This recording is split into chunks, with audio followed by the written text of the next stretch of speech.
Welcome to the People Playbook podcast. Wow, I am very grateful to have this guest on with me today, Jeff Clark, an industry veteran. And when I say industry, I'm talking food industry, I'm talking beverage industry, I'm talking kitchen industry, just an absolute veteran at leading teams and building culture with over 40 years of leadership.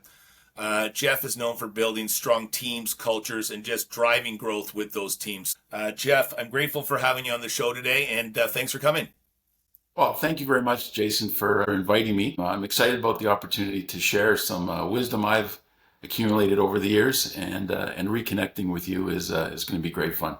Yeah, absolutely. I looked at your, of course, I knew some of your career, but just the stuff that you did before and after and whatnot. I look at just the amount of time that you've spent in a leadership slash, I guess you could say, building team mode across 4 decades in food and beverage. It's astonishing, quite frankly. It's been lots of fun, and I've been blessed with many great teammates and great organizations and great leaders and mentors that have taken an interest in my development, and that has been critical to the success that we've had in the many businesses that I've had the opportunity to work in.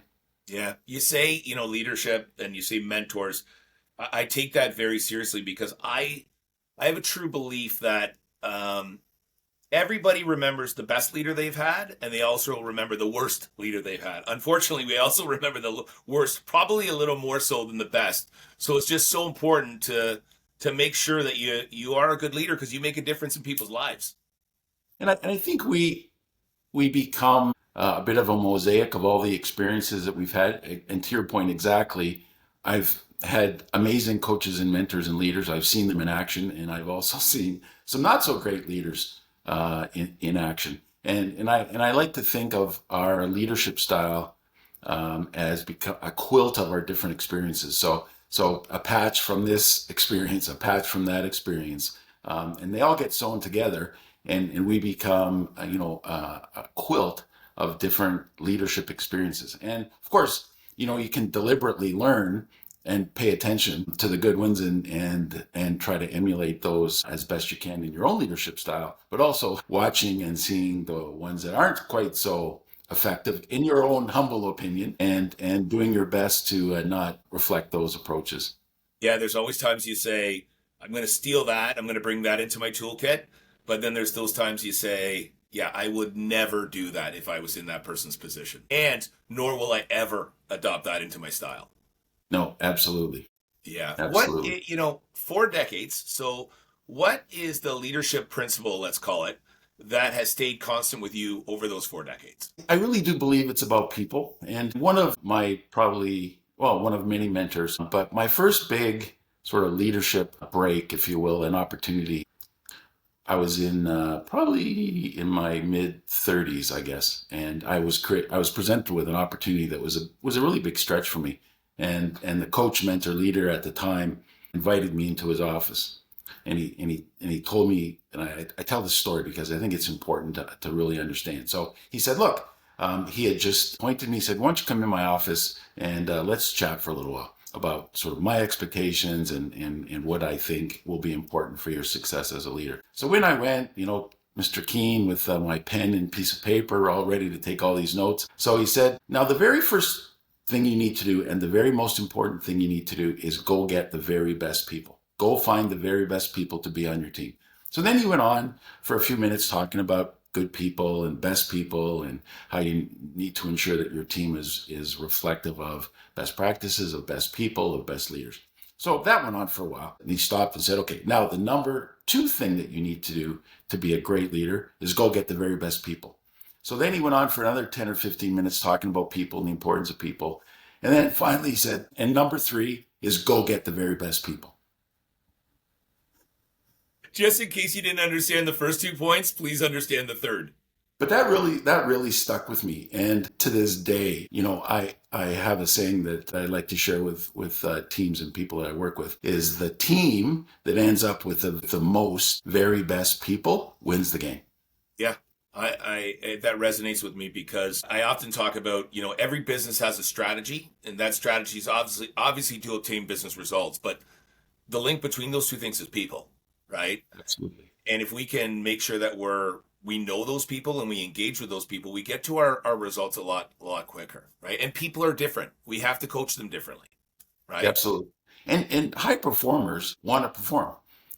I think sometimes they have perspectives on a people first culture is a soft culture, and it's like people do whatever they want and there's no sort of discipline or focus or direction. And I would absolutely disagree with that. And I think building great organizations means clarity, responsibility, tracking, measures, all those things, which great people love. People who don't want to perform and they want to hide in the corners, they're not looking for accountability and scorecards and metrics and all those sorts of things. So I really believe best people leads to best performance.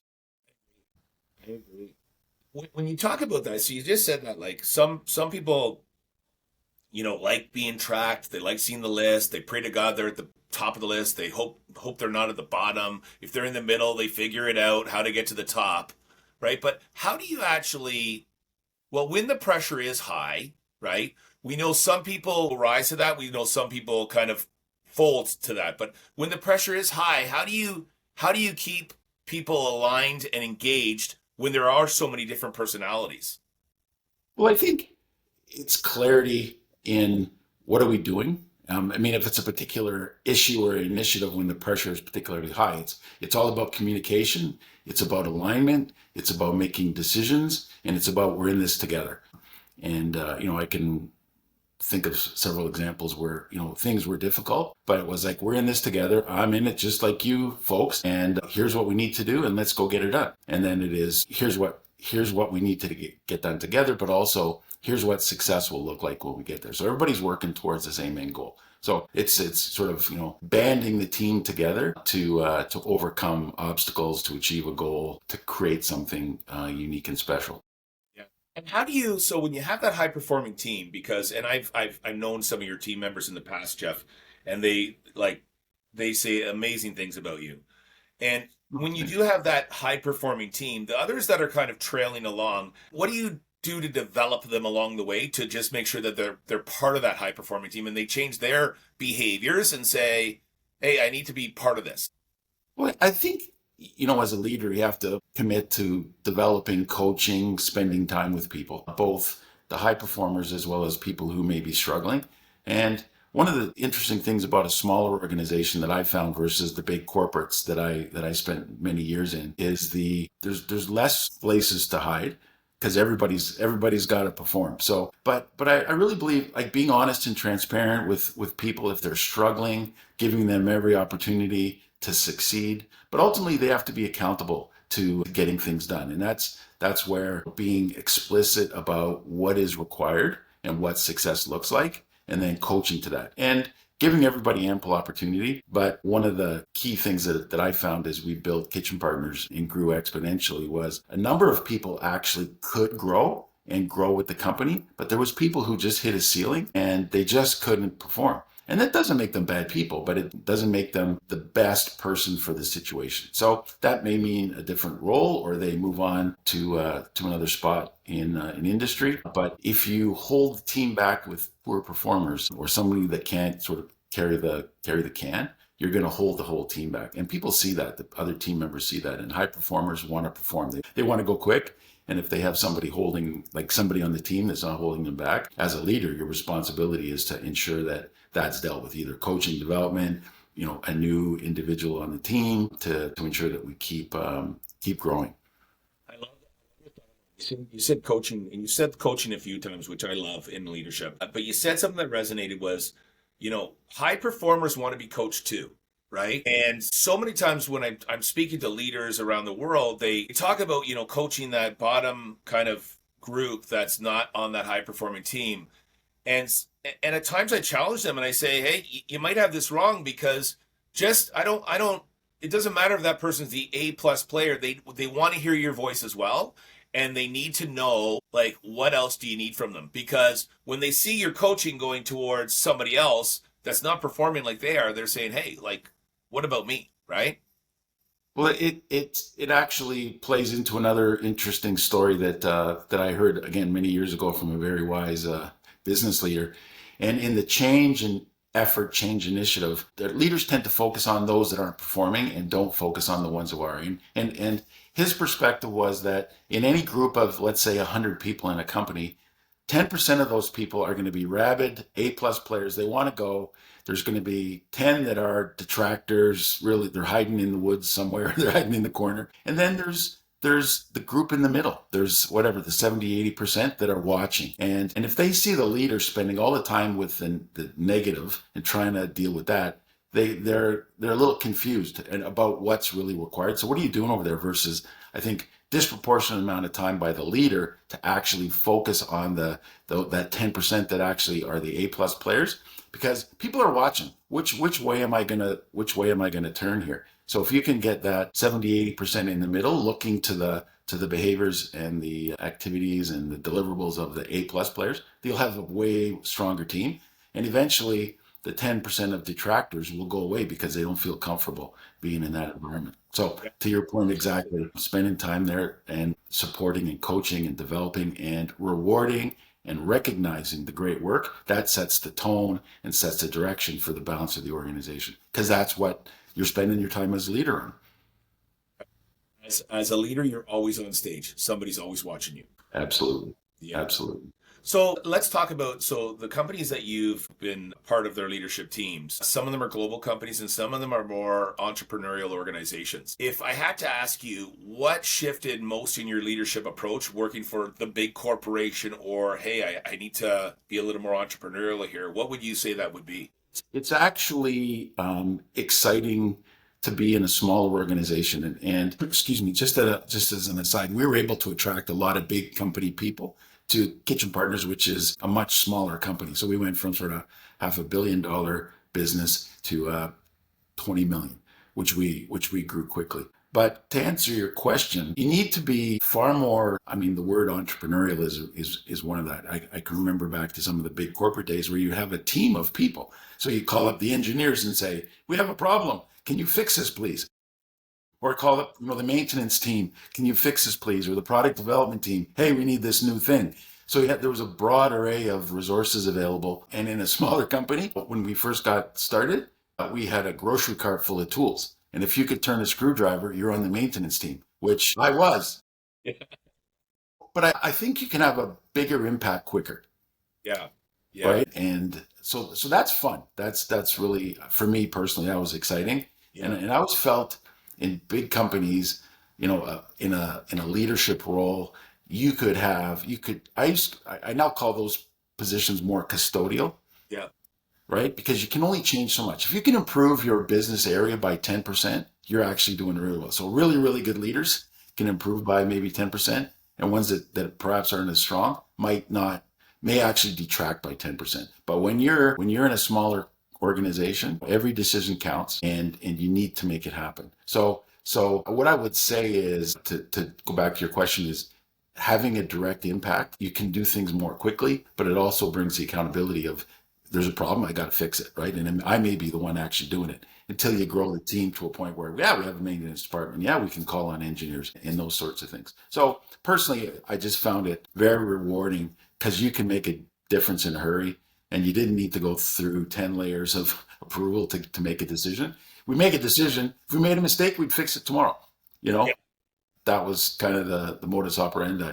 Yeah, it sounds like you're saying with a more entrepreneurial organization, you're able as a leader to be a little, you're able, and you almost have to be a little more agile.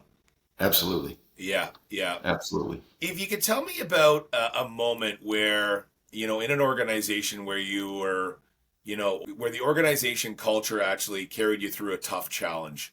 Can you think of an example of that?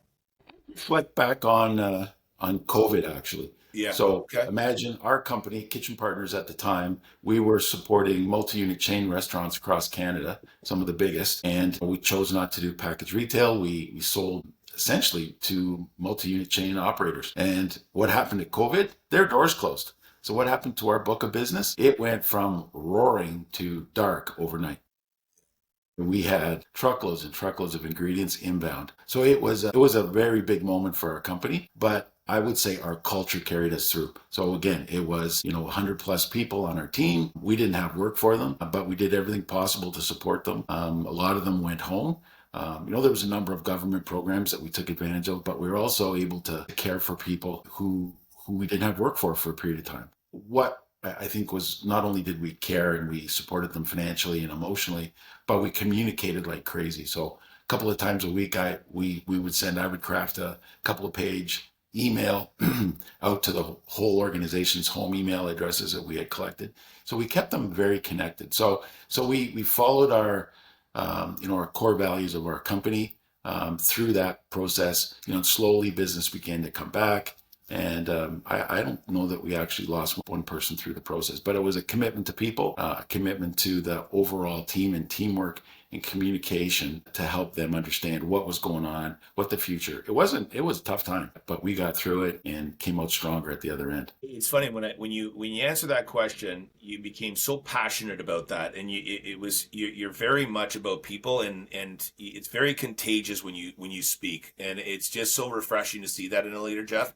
Because you even said something where, hey, some people we didn't have work for, but we still ended up taking care of them. And I'm sure that there were a lot of conversations, and, just sometimes people just say, hey, I just need your ear right now. You need to hear what I'm feeling, as opposed to, you may not have a solution. You may just say, hey, I'll be here and listen to you, and you'll have my ear. But, it was a pandemic. We didn't kind of know what the next day held sometimes, right? No, absolutely. And I do believe that people believe that you care. Yeah. And you don't have to have all the answers. I think sometimes as leaders, managers, people get in situations where they don't communicate because they don't feel like they have the answers. Yeah. And that's not a good thing, in my opinion. Like, hey, I don't know exactly what the future looks like, but here's the plan. Here's what we're doing. Here's what's going to happen tomorrow. Here's what's going to happen the day after.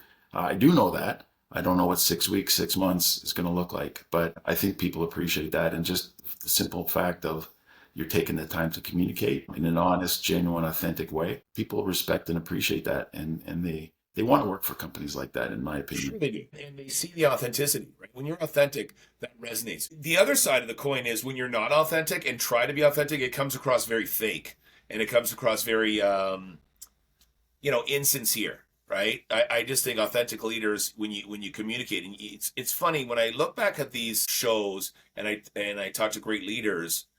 Communication comes up so many times in a conversation, and you probably said it, Jeff. You don't even realize it. You probably said it about 20 times this podcast, which resonates, right? It just means that communication is going to build trust. You're going to become an authentic leader by communicating. Absolutely. Yeah. If you look back at all the leadership habits that you've created, you talked about the quilt of grabbing a little bit from everybody. What habit do you wish you adopted earlier in your career? I would say being tougher on people early on. I think as a young leader, and I believed I could change anybody and make them a better employee, a better manager, a better leader. And I probably hung on too long in some situations. I would say that's not a terribly bad thing, but it holds the business back and holds other people back. So I would be more apt to help somebody understand that they're not in the best spot for them. Because people who are underperforming in any situation, they understand that they're not oblivious to the fact. So helping them sort of get on to a new place, I think, is a very responsible thing to do, not only for the business that you're leading, but also for them as individuals. Because you want everybody to be successful. You want everybody to come to work in a positive, happy state, have a good day, and go home. And if they're struggling in their job, and they're unable to perform at a level that they realize is expected of them, that's not a happy place. That's not a good place for them. So I think both from a business perspective and from an individual standpoint, helping people move along is really important. How do you personally balance driving results with serving people first? I think they can actually work together, Jason. I really do believe that. And one of the things that I learned along the way was the importance of organizational purpose. And it seems to be becoming more and more prevalent today. You see a lot more things written about it. And one of the exciting things we did at Kitchen Partners was to develop a company purpose. So everybody understood. So our purpose was to help our customers serve their guests great food experiences. That's why we're in business. That's why we came to work. So we didn't sell any product directly to consumers. Everything went through a restaurant, if you will. So the restaurant would be serving a guest a meal that we had a big role to play in a pasta sauce, for example. So it's the purpose is really important because we could communicate with our complete and total employee base about why they come to work every day. So the people who process vegetables in the production area, they understood that if they didn't, chop the right onions, the wrong variety, the wrong size, and that actually ended up in the kettle and got cooked in the sauce, there's a chance that that guest experience at one of our customers was not what it should be.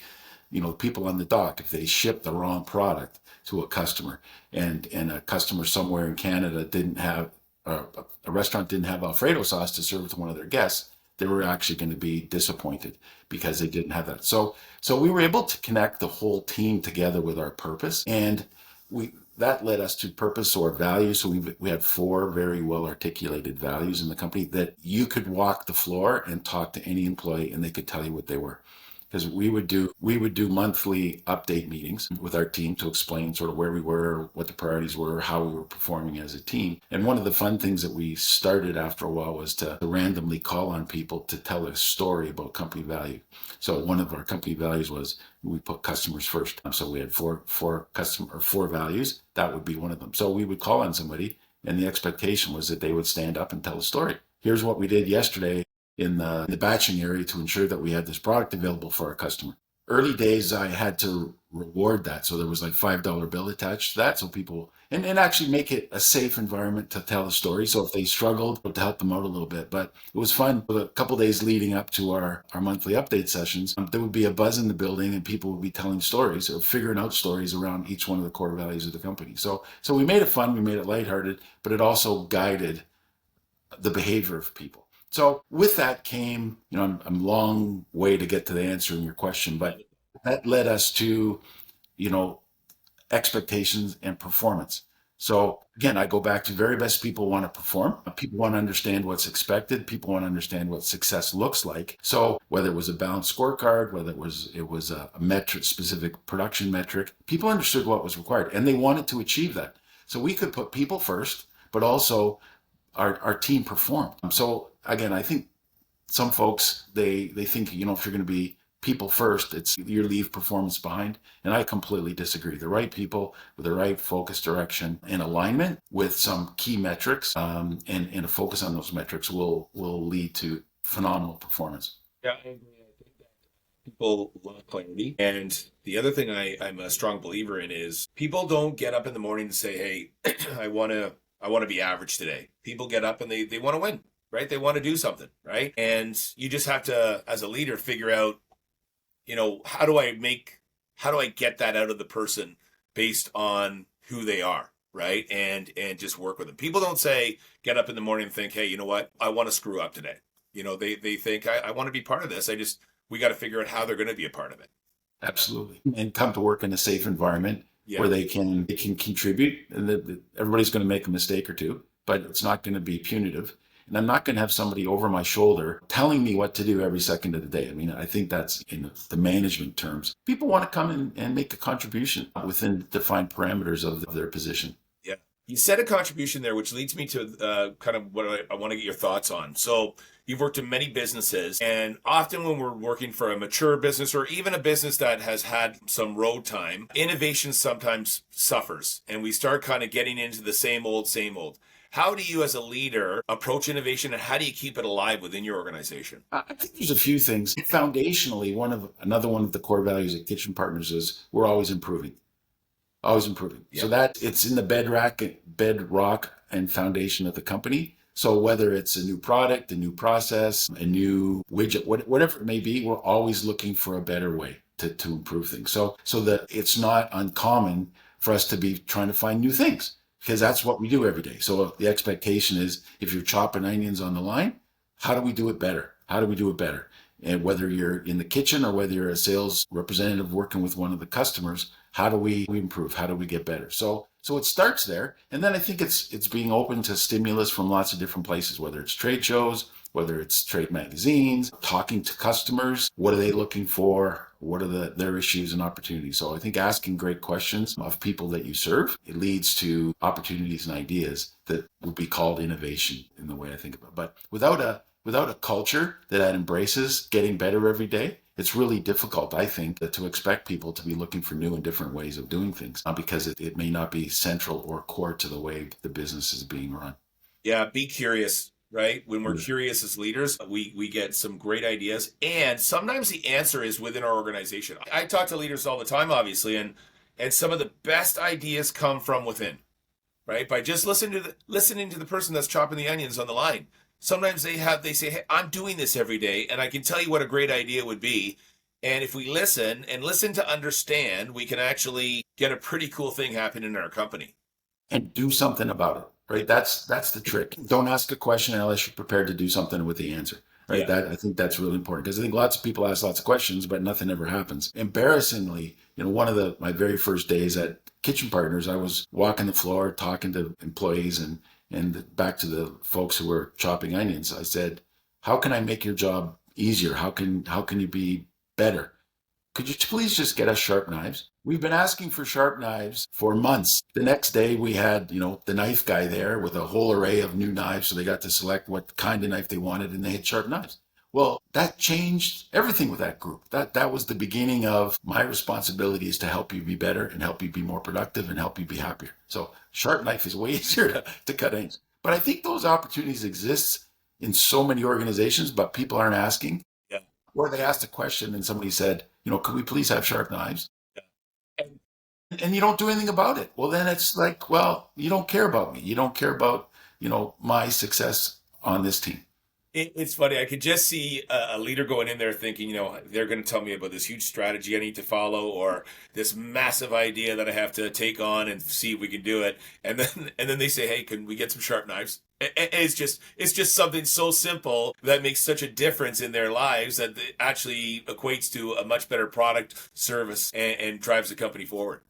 Absolutely. And that led to, we called them big meetings, business improvement group meetings. So we would get the various teams from the company together, once a month with a flip chart. And I got it started and then other people embraced and carried on. But it was, okay, there's no bad ideas here. What are the ways that we can improve as a company? So down the list we went. So there could be 8 or 10 things. And then before the conclusion of the meeting, we would decide on the 3 most important things that we needed to work on the next month and who was going to be responsible. So, personally, I didn't bear the full burden, but some of them teammates said, I got that. 30 days, we come back and say, how'd we do in those 3 things? Well, we got those 2 things done, but the third one we haven't quite got done yet. Okay, let's leave it on the list. Let's brainstorm some more ideas. So the list would get longer.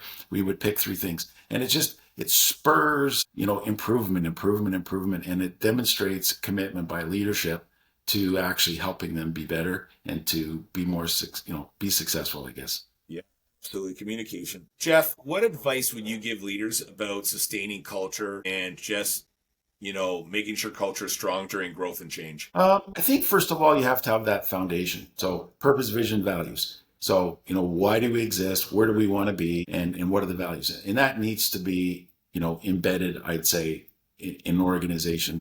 And we were successful in doing that only because it was over and over and over and over again, and we demonstrated it. But as we grew, of course, we needed more people to join the team. So we used that as a screen in our recruiting. So we became very deliberate about the ability of an individual that was going to join the team to reflect, embrace, and live the values of the company. And that was very helpful in screening out people perhaps that didn't fit what it is we're trying to do. I think reinforcing and helping people understand we're growing, but what got us here, there's some foundational pieces that we need to protect. We put customers first. Just because we're 5 times bigger than we were a few years ago doesn't mean that we still don't put customers first. It may be harder because we got bigger, longer production, scheduling and lines and all those sorts of things. But demonstrating the core values that got us to where we are and ensuring that not only the new people embraced, but as the business grew, the people that were there, could they continue to advance against the company's priorities and goals? Yeah. And I like to think of culture as an amoeba. Remember back to grade 9, science. That was never one of my fortes, but I view culture like an amoeba, and it's constantly moving and flexing. And a decision that we might take today may have a positive or negative impact on the culture. we may move it further ahead. If we mess something up with a customer, we actually may move behind. So as a leader, I think it's really important to be mindful of the situation. A bad hire can have a negative impact on culture. A great hire can have a positive impact on culture. Or a decision a leader may take, a bad decision you may take, oh, well, what the heck's going on there? So that may move it back a little bit. But it's like an organism. It is. Sure it is. It's a living, breathing Yep. organization that's constantly in flux and in motion. Yeah, I can't agree with you more. I believe, culture isn't this document you get on your screen or that says, hey, here's our culture. Sure, we have our values, we have our principles, we have our operating guides, but at the same time, it changes. I love how you said that it's living, it's breathing, and you can either contribute to it or take away from it. And hopefully you're contributing and you're going to be a big part of this organization for a long time. If you're taken away from it, yeah, then we have another conversation as well, right? So, Absolutely. yeah. Absolutely. Jeff, you've been more than generous with your time today. I do want to ask you one question, though, because I'm sure that people are wondering, and I want to ask you right here on this show. So you're moving on to chapter 2, your next chapter on kind of leadership and whatnot. So how do you see yourself continuing to shape organizations and leaders around the world and around your industries in this next chapter of your career? I've been blessed to have been approached by a few organizations that I've known of, and they've known of me for many years, to come and help them build culture, build business, build process, ultimately for better business results. So I see myself as a coach, consultant, advisor to several companies that are in growth stages, and it's been great fun to help them grow. So I'm particular about who I work with, because I have other things in my life now that I'd like to do, hobbies, family, other things. But I think staying in the game is intellectually stimulating, and in the world of constantly learning and growing as an individual and as a leader, it still spurs me on. The challenge is to keep reading books, to keep looking for better ways. I've found myself personally, it's more rewarding, more exciting to have longer term relationships with organizations. So there's a couple that I've been working with now for 3 years. So taking what I know, helping them, embed that in their business, whether it's purpose, vision, values, been very exciting for several companies. They've been able to really turn that into a catalyst for change and for business improvement. So finding the spots that are intellectually stimulating for me, but emotionally rewarding, just warms my heart to see people grow and learn.